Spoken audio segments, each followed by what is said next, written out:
There's nothing quite like coming home and deciding what's for dinner based upon walking around the front garden. Matt and Lucinda McManus live in a snug cottage in Lilyfield, not far from Sydney's CBD.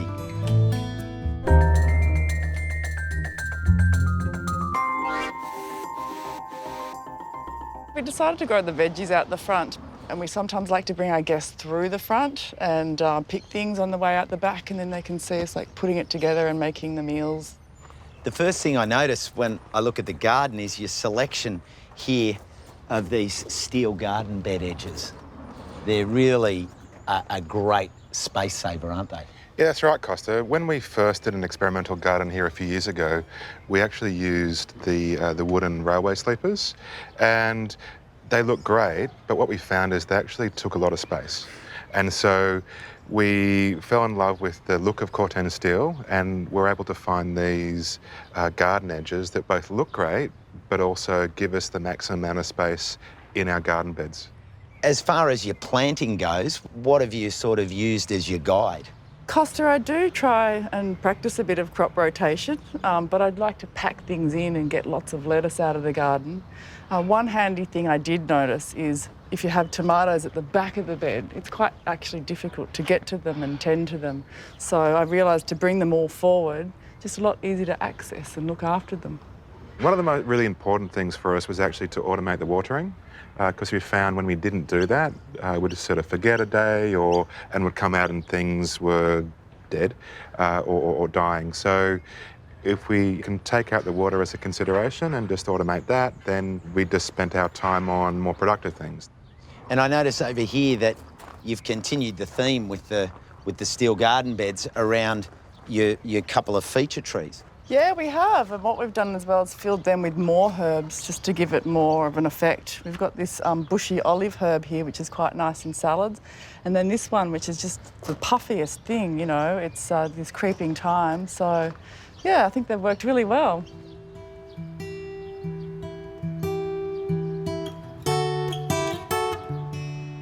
So Matt's out the back doing his thing in his space. What are you going to cut and prepare for him? Well, let's get firstly some sage.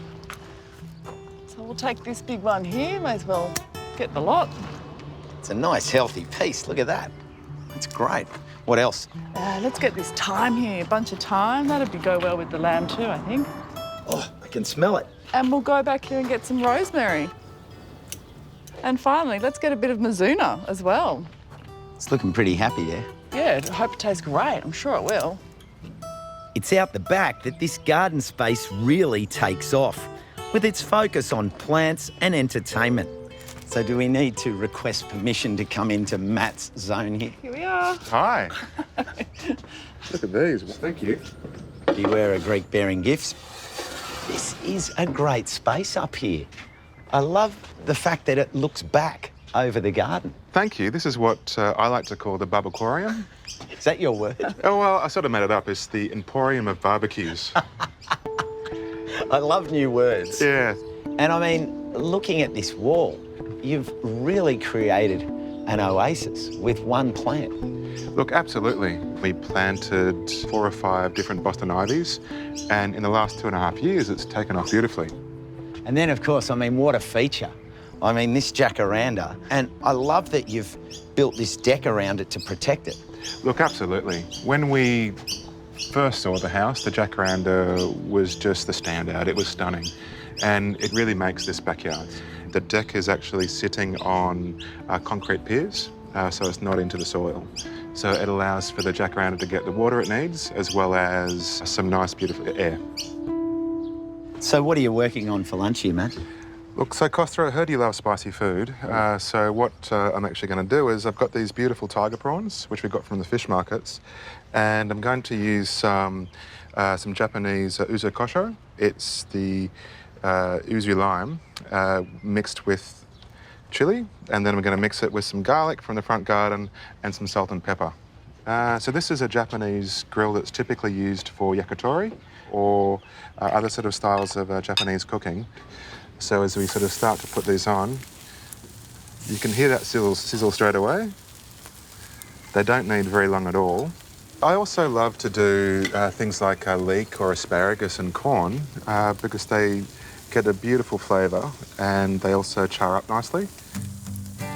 Do you get on well with your neighbours? Because I imagine you must drive them to the point of starvation. Oh, look, we make sure that we've got plenty of food leftovers for them.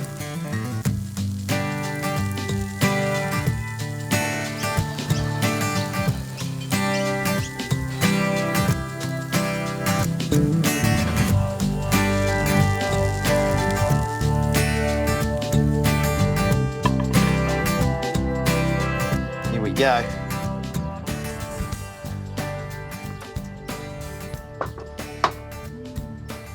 It looks absolutely amazing.